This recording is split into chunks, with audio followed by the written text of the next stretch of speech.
অবরুদ্ধ নিশীথ। লিখেছেন তেজস্মিতা মর্তুজা। পর্ব 11। রাবেয়া বেরিয়ে গেলেন মায়ের বাড়ির উদ্দেশ্যে। তখন বেলা 11টা বাজছিল। আমজাদ সাহেব রাজি নয় তার এই যাওয়া নিয়ে। অসন্তুষ্টি নিয়ে রাগ করার পরেও তিনি বেরিয়েছেন।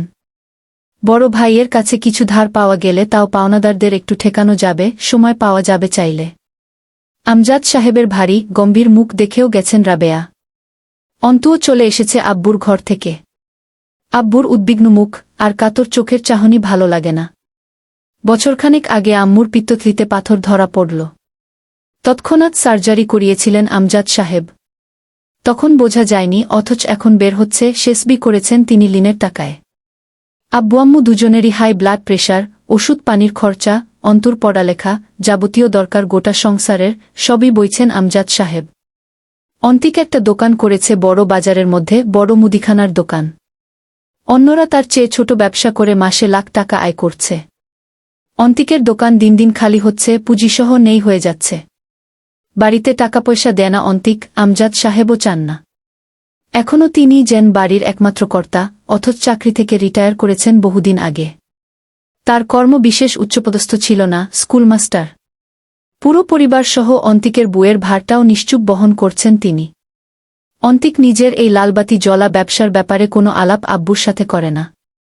এই ব্যবসা তার জিদের।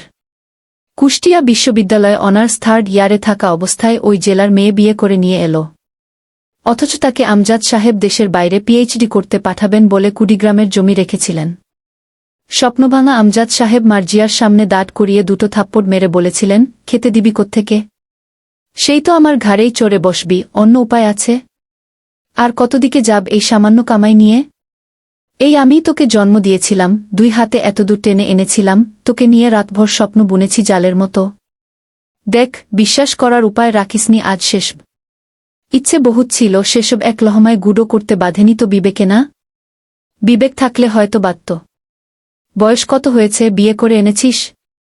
তাও আবার আমার নামের সম্মান ডুবিয়ে? কি কাজ করিস?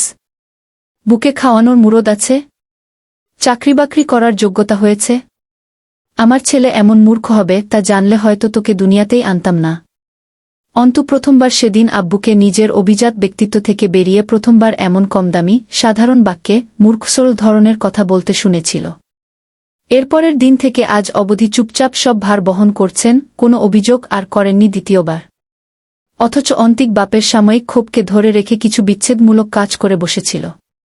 সেদিন থেকে একই বাড়িতে থাকে, সামনে দিয়ে আশায়াওয়া করে, মাথা তুলে তাকায় না, আব্বুর সাথে কথা বলে না, সামনে আসে না, ধার ধারে না কোনো কিছুর। সে যে আছে দুনিয়াতে, তার অস্তিত্বের খোঁজ পাওয়া মুশকিল। শেষবের পরদিনই বড় বাজারে দোকান নিল সে। সপ্তাহখানেকের মাঝে সেই দোকানে কমপক্ষে লাখ 5 টাকার মাল তুল। টাকা কোথায় পেয়েছে তার হদিস কেউ জানে না, আর না জানানোর প্রয়োজন মনে করেছে অন্তিক কোনোদিন। আমজাদ সাহেব বহু খোঁজ চালিয়েও বের করতে না পেরে হাল ছেড়েছেন। অথচ মাসখানেকের মধ্যেই দোকানে ক্ষয় শুরু হল, উন্নতির জায়গায় ক্রমান্বয়ে অবনতি। বেচাকেনা হয় কিনা কে জানে, কিন্তু একটা পয়সা ঘরে আসে না, কোথায় যায় কেউ জানে না। প্রথমে সকলে ভেবেছিল অন্তিক খারাপ পথে গেছে, নেশা করে হয়তো। সেসবও খোঁজ নিয়ে দেখার পর পাওয়া যায়নি। অন্তিক কেমন যেন হয়ে গেছে। মুখচোখ শুকনো, শরীর শুকিয়ে সুদর্শন ছেলেটা একদম 60 বছরের বুড়ো হয়ে গেছে। সকলে বলতো অন্তিক অন্তুর চেয়েও দেখতে বেশি ভালো। নায়ক যাকে বলে। আজ দেখলে কবর থেকে উঠে আসা জীবনমৃত ছাড়া কিছু মনে হয় না। কারো সাথে কথা বলে না। খাচ্ছে বাপের ঘাড়ে, আছে বাপের পাখার নিচে, অথচ তার আত্মসম্মান নাকি তীব্র অভিমান অথবা অন্য কিছু কে জানে। সেই বাপের সামনে আসে না। কারো দিকে চোখ তুলে তাকায় না। কোনো মতামত বা উদ্দীপনা নেই তার মাঝে। যা হচ্ছে তার চারপাশে, বাড়িতে, পাশের ঘরে, ঘটনার মতো ঘটনা ঘটছে, সে তার মতো চলন্ত এক মরা। আজব একটা ব্যক্তিত্ব হয়ে উঠেছে। এমনকি এই 2-2.5 বছরে একটা সন্তান আসেনি তাদের ঘরে। অন্তু প্রথম দিকে খুব কাছে ঘেঁষতে যেত ভাইয়ের। খুব কষ্ট পেত মেয়েটা, ভাইকে এভাবে অস্বাভাবিক আর নির্লিপ্ত হয়ে যেতে। অথচ অন্তু খুব অল্প সময়ে কষ্টগুলো তার ইগোর আঘাতে বদলে গেল। এরপর থেকে কেবল ঘৃণা আর এড়িয়ে চলা। মাঝে মধ্যেই পুরনো অন্তিকের কথা মনে পড়ে, পরক্ষণেই ঢাকা পড়ে যায় অভিমান আর ঘেন্নার নিচে। দুপুরের রান্নাতে হাত লাগিয়েছে মার্জিয়া। আম্মু যেহেতু সাহায্য করার জন্য থাকবে না, তাই অন্তু গেল হাত লাগাতে। বেসিনে পড়ে আছে একগাদা থালা বাসন। সেগুলো মাজতে গেলে মার্জিয়া বলল, অন্তু, একা ছিলাম, কাজ করতেছিলাম, ভালোই তো ছিলাম। কি দরকার তোমার এখানে আসার? সকাল থেকে রান্না করতে পারতেছি, বাসন মাজতে হাত ক্ষয়ে যাবে না আমার। রাখো তো, যাও এইখান থেকে। অন্তু কথা বলতে চাইল না। তবুও বিনয়ের সাথে বলল, আপনি চাইলে এখন একটু বিশ্রাম নিতে পারেন ভাবি। আমি রান্না করছি। সবচেয়ে বেশি গাছ বলে কখন জানো? অন্তু স্বাভাবিক স্বরে বলল, জানি না। আপনার বা কখন সবচেয়ে বেশি গাছ বলে আমার জানার কথা তো নয়। মার্জিয়া দাঁত খিচে আবার সামলালো নিজেকে, তোমার সামলে আসলে। তুমি যতক্ষণ সামনে থাকো আমার গা তিরতির করে পড়ে, বিশেষ করে তোমার শান্ত নরম কথায়।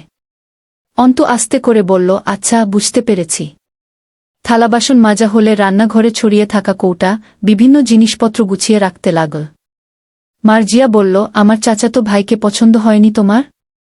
হয়নি এমন নয়। তাইলে কোনো জবাব তো দিলা না। আসলে ভাবি, এখন বিয়েই করতে চাই না আমি। বিয়ে করার মতো হলে তো আর ভেগে যাব না। আপনারা যেখানে খুশি ভালো মন্দ বুঝে দেবেন। ভেগে যাবে না তার গ্যারান্টি কি? অন্তু চুপ রইল। মার্জিয়া আবার বলল, বিয়ে কেন করবা না? বয়স কি 15তে পড়ে আছে তোমার? কচি ভাবো নিজেকে। কমপক্ষে 22-23 বছর বয়স চলতেছে। মেয়ে মানুষ কি আবার 30 বছরে বিয়ে করে? বয়স একটু বাড়িয়ে বললেন। যা হোক, পড়ালেখা অথবা সংসার দুটোই একভাবে করতে হয়। আউটসাইড পিছুটা নিয়ে দুটোর কোনোটাই ভালো হয় না। সংসার করলে শুধু সংসার, পড়ালেখা করলে পড়ালেখা। অনার্সের আর 2 বছর দেখতে দেখতে কেটে যাবে। এরপর এলএলবি করে বার কাউন্সিলর পরীক্ষায় উত্তীর্ণ হতে পারলে একটা নিম্ন আদালতে চাকুরি পেতে হলেও চাপ কম নয় ভাবি। আমার মনে হয় আমার জন্য খুব উইয়ার্ড হবে ব্যাপারটা, যে আমি এ অবস্থায় বিয়ে করে ফেলব। বিয়ের পর পড়ালেখা নামে হয়, ধরুন মেয়েটা ওই অবধি পড়েছে। এই কথাটা কামানো যায় মাত্র। কোনো কিছু করার জন্য বা আসলেই পড়ালেখার জন্য এক পড়ালেখার উপযোগী জীবন চাই। পড়ালেখা করার সুযোগ আমি এ বাড়ির মতো অন্য কোথাও পাব এটা মনে করি না। আমার স্বপ্নপূরণে কোনো ছোট বাধাকেও কনসিডার করার ইচ্ছে নেই আমার। অন্তু জানে মার্জিয়া এখন রুষ্ট চোখে চেয়ে আছে তার দিকে। সে নরম সুরে বলল, আপনি কেন এত আগ্রহী আমাকে বিয়ে দিতে? অনেক কারণ আছে। একটু বলুন, আমি শুনতে আগ্রহী। মশলা কষানোর ঝাঁজ নাকে লাগতেই অন্তু কেশে উঠে মুখে ওড়না চেপে ধরল। তরকারিতে পানি দিয়ে মার্জিয়া ফিরল ওর দিকে। তুমি খুব জাননেওয়ালার নাটক করলেও বহুত কিছুই জানো না। তার উপর জোয়ান মেয়ে বাড়িতে থাকলে তোমার বাপ মায়ের চিন্তা না থাকলেও আমার হয়। তার উপর তোমার যে স্বভাব চরিত্র আর তেজ, ছেলে পাওয়া গেলে হয়। আমার বোনের সংসার নড়বড়ে হয়ে গেছে তোমার জন্য, তোমাকে পড়ালেখা করাতে গিয়ে আমার শ্বশুরের হাতের অবস্থা খারাপ। অন্তু, যাও তো। আমার কথা বলতে মন চাচ্ছে না তোমার সাথে। খুব অগোছালো লাগল কথাগুলো। অন্তুর মনে হল ভাবি যা বোঝাতে চাচ্ছে তা আসলে পারছে না। চুপচাপ দাঁড়িয়ে রইল। খানিক পরে আপন মনেই বল, মার্জিয়া, একটা টাকা যৌতুক ফৌতুক কিচ্ছু চায়নি, তোমাকে পছন্দ হয়েছে, আরও 5-7 ভরি গহনা দিয়ে নিয়ে যাবে। তাতে অন্তত সংকট কমতো একটু। অন্তু ভ্রু কুচকালো, বিক্রি করবেন নাকি আমায়? আর গহনা দিলে তো আমার গায়ে অথবা আলমারিতে থাকবে, সংকট কমবে কি করে? কি এমন সংকট লেগেছে বাড়িতে যে আমায় বিক্রি করা গহনা দিয়ে বাড়ির সংকট কমাতে হবে? মার্জিয়া কর্কশ স্বরে কিছু বলে ওঠার আগেই বাড়ির দরজায় করাঘাত পড়ল। অন্তু গেল না, তার গাটা অকারণেই শিউরে উঠল। কোনো পাওনাদার এসেছে? আম্মা টাকা আনতে গেছে, এই সময়টুকু সহ্য হয়নি? অন্তুর মাঝে মধ্যেই চিৎকার করে আর্তনাদ করতে ইচ্ছে হয় জীবনের এই টানপোডেনকে সামনে রেখে। এত জটিল কেন জীবনের গণিত? কিছুক্ষণ পর আমজাদ সাহেব ডাকলেন অন্তুকে, এদিকে আয় তো অন্তু। অন্তু মাথায় ওড়না তুলে মুখটা ওড়নার প্রান্তে ঢেকে নিল। আব্বুর ঘরে ঢুকতেই থমকে দাঁড়াল। মুস্তাকিম মহান বসে আছে। অন্তুর বুকের পাজরে কাঁপুনি দিয়ে উঠল একবার। কেন এসেছে এই লোক? আব্বুকে কিছু জানাতে? সেদিন সে গিয়েছিল সেই ব্যাপারে কিছু বলতে এসেছে, অথবা অন্য কিছু জানাতে এসেছে?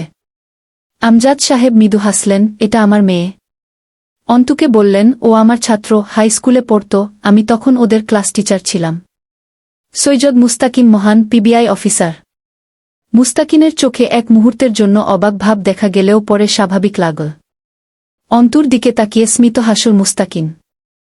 অন্তুর একবার চোখ আটকাল।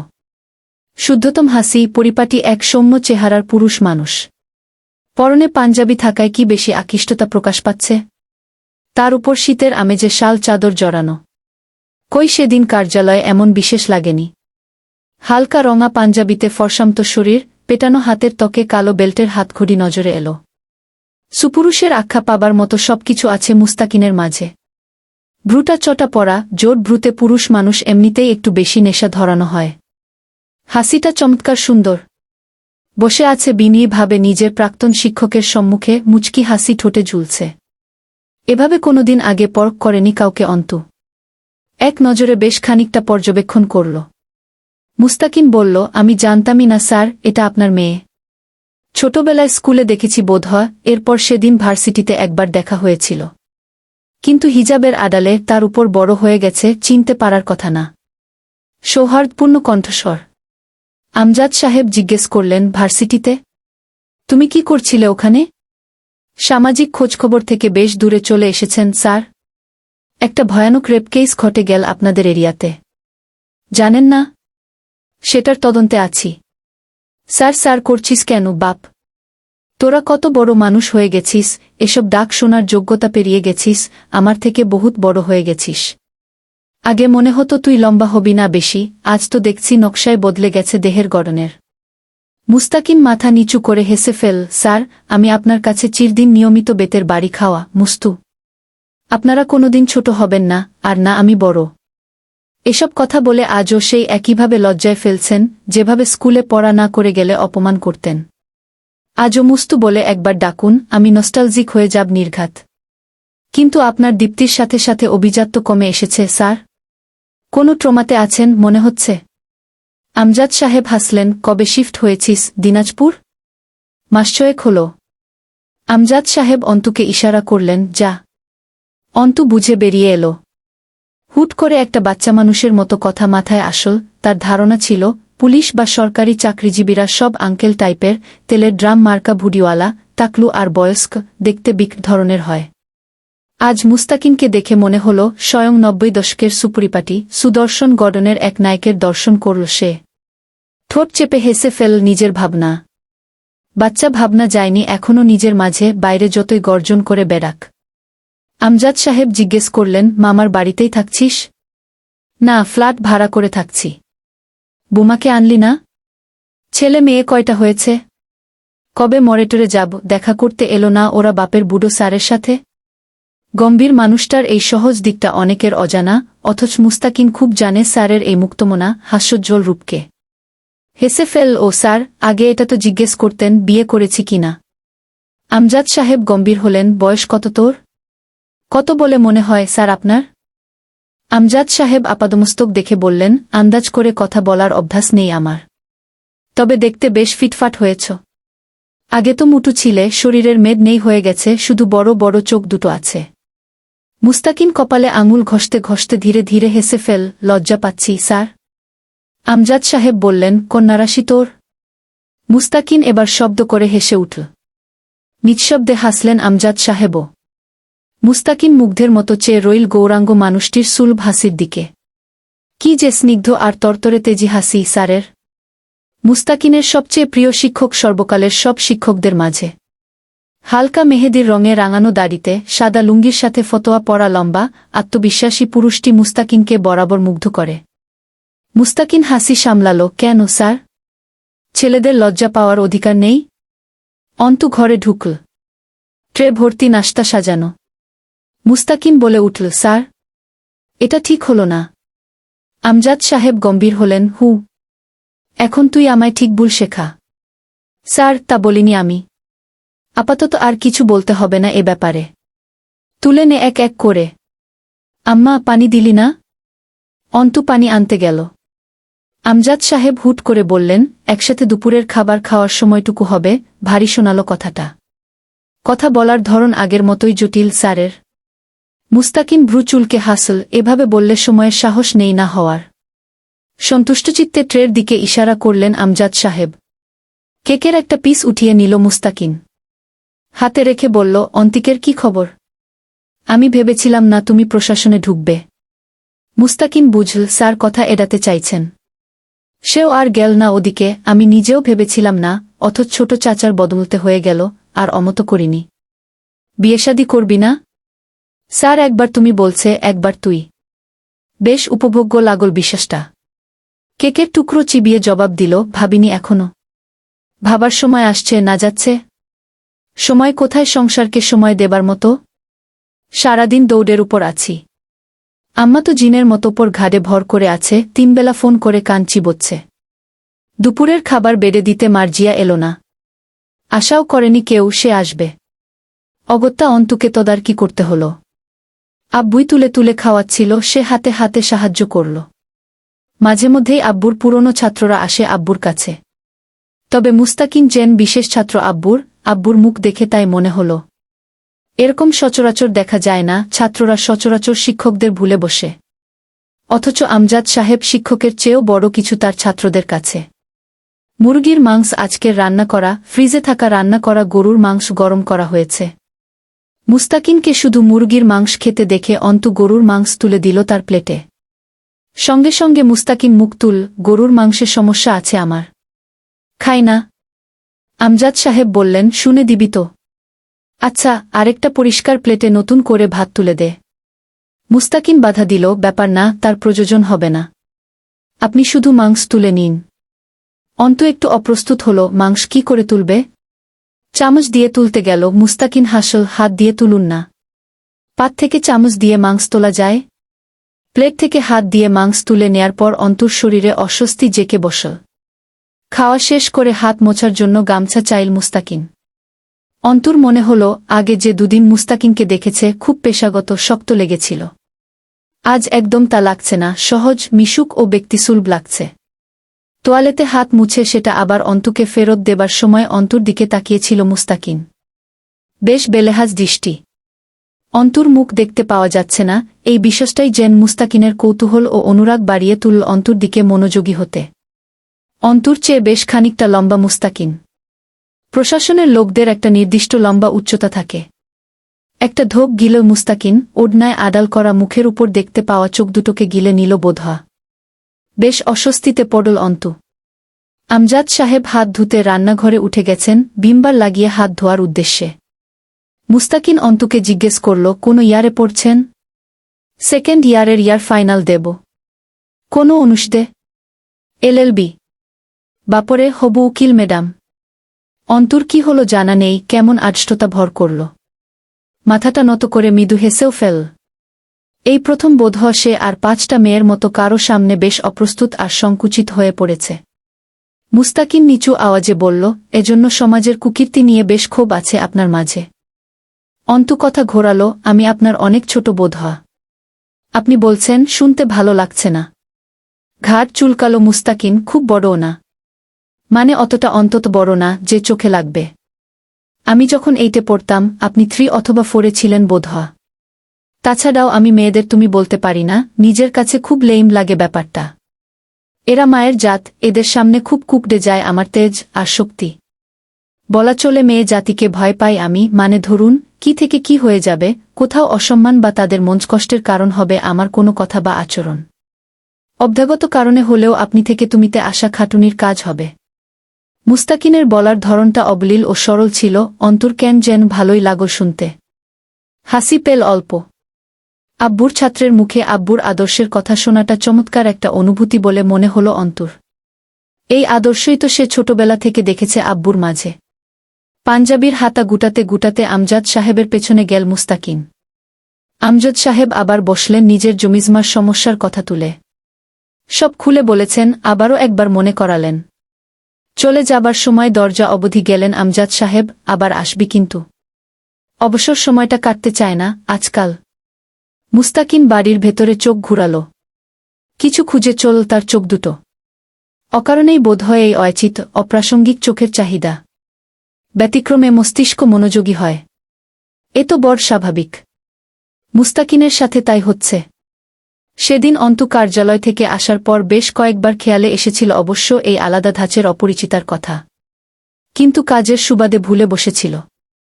সে ভাবার অবকাশ পায়নি যে এভাবে আমজাদ স্যারের বাড়িতে তারই রক্তে গড়া মেয়ে হিসেবে সেই অদ্ভুত ব্যতিক্রম অপরিচিতাকে আবার দেখতে পাবে। আলাপও হবে টুকটাক।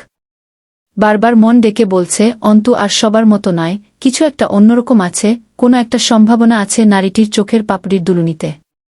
দেখা পেল। টেবিলের উপর ছিটিয়ে থাকা থালাবাসন গোছাচ্ছে। স্যারকে বিদায় বলে সামান্য গলা উঁচিয়ে অন্তুকে বলল, আসি উকিল ম্যাডাম। মন দিয়ে পড়ুন, আউটসাইডের চিন্তা না করলে বোধহয় আপনার জন্য ভালো। সমাজ দেখার জন্য আমরা আছি, আপনার পুরো ফোকাস এখন বইয়ের পাতার হতে হবে। গম্ভীর ছিল মুস্তাকিনের কণ্ঠস্বর এবার। অন্তু তাকালো একবার। আমজাদ সাহেব কপাল জড়ালেন হালকা, এরপর মৃদু হাসলেন, দোয়া করিস বাপ। একই জেলায় আছিস, তোদের জুনিয়র, দেখে শুনে রাখিস রাস্তাঘাটে। যেসব কিছু ঘটছে ভার্সিটিতে, চিন্তা হয় ওকে নিয়ে। খুব বেপরোয়া হয়েছে, বেপরোয়াপনা সাধারণত আজাব বয়ে আনে। মুস্তাকিন আবার একবার তাকালো অন্তুর দিকে, আপনার মতোই হয়েছে স্যার। আসি। ফ্ল্যাটে যাবেন সময় করে, এক কাপ চা খেয়ে আসবেন ছাত্রর হাতের। অন্তু এবার তাকিয়ে দেখল বাইরের দিকটা। শালটা কাঁধের উপর তুলে রোদস্মাটা পরে নিল মুস্তাকিন। অন্তুর চোখের সামনে জয় এসে দাঁড়াল। ঘৃণায় মুখে বিরক্তির রেখা ভাঁজ আকারে পড়ল। এই শাল, রোদস্মা, পাঞ্জাবি সব বেশেই জয়কে দেখেছে অন্তু, অথচ এমন সুপুরুষ লাগেনি। পুরুষত্ব একটু হলেও আছে মুস্তাকিনের মাঝে, অন্তত নারীকে সম্মান করার মনুষ্যত্বটুকু আছে। হুট করে দুজনের তুলনা করে ফেল কেন অন্তু, জানে না। কিন্তু আজকাল জয়ের নোংরামিগুলো মাথায় এঁটে থাকা অবস্থায় ব্যতিক্রম এক পুরুষ চরিত্রে উপস্থাপন একটু ভাবতে বাধ্য করল ওকে। অন্তুর একা খেতে বসে খাবারে অনীহা এসে যাচ্ছিল। আম্মু অথবা আব্বুর সাথে বসে খাওয়া হয়। যতক্ষণ সে এসে না বসবে বিরক্ত ধরিয়ে দেয় দুজন মানুষ ডেকে ডেকে। আজ মুস্তাকিন থাকায় ডাকেনি। খেয়ে গিয়ে আব্বুর কাছে বসার লোভ জাগল। মানুষ মন ফুরফুরে করার বা মুগ্ধতা উপলব্ধি করার কত পন্থা বেছে নেয়, তাদের বোধহয় অন্তুর মতো আব্বু নেই, অথবা অন্তুর আর আব্বুর মতো সম্পর্ক নেই নিজেদের বাপের সাথে। ভাবির ঘরে গিয়ে দেখল ভাবি উপুর হয়ে শুয়ে আছে। ডাকল, ভাবি আসুন খেয়ে নিই, দুপুর পেরিয়ে যাচ্ছে। আমি খাব না, মাথা ধরেছে খুব। দেখো না আমায়। অন্তু একটা শ্বাস ফেলে বলল, শরীর খারাপ নাকি আপনার? জ্বরটর আসবে হয়তো। চা বানিয়ে দেব, খাবেন? মার্জিয়া জবাব দিল না। অন্তু খাবার মাখিয়ে গালে তুলতে গিয়ে উঠে এসেছিল। একা খাবার মুখে তুলতে রুচি আসছিল না। খুব অসহায় বোধ হচ্ছিল হঠাৎই। এটো হাত ধুয়ে ছোট পাতিলে পানি গরমে দিয়ে দাঁড়িয়ে রইল চুলার পাশে। আপনমনেই একটা পরিচিত কল্পিত দৃশ্য ভেসে উঠল চোখের সামনে, তার পরনে সাদা শাড়ি, তার উপর অ্যাডভোকেটের বিশেষ কালো পোশাকটা। সে কয়েকটা ফাইল হাতে নিয়ে রিক্সা থেকে নেমে সুপ্রিম কোর্টের ফটক পেরিয়ে এগিয়ে যাচ্ছে ভেতরে। ভাবনা ভঙ্গ হল, পানি ফুটে গেছে। চা পাতি ঢেলে দিয়ে আরেক ভাবনায় মন গেল। চোখের সামনে চিরাচরিত কল্পিত একটা দৃশ্য এসে দাঁড় হওয়া, আর বাস্তবে তার সুপ্রিম কোর্টের উকিল হিসেবে ভেতরে হেঁটে এগিয়ে চলার মাঝে দূরত্ব কতটুকু। আর সেই দূরত্বের রাস্তাটা সহজ কতটা? ঝঞ্ঝাট আর ঝড়ো হাওয়ার বেগ কেমন? কম না বেশি? রাস্তায় বিছিয়ে আছে রক্তগোলাপের কাঁটা নাকি রক্তরঙা কৃষ্ণচূড়ারা? তবে রাস্তার রংটা লালচে, এটা কল্পনায় এলো অন্তুর।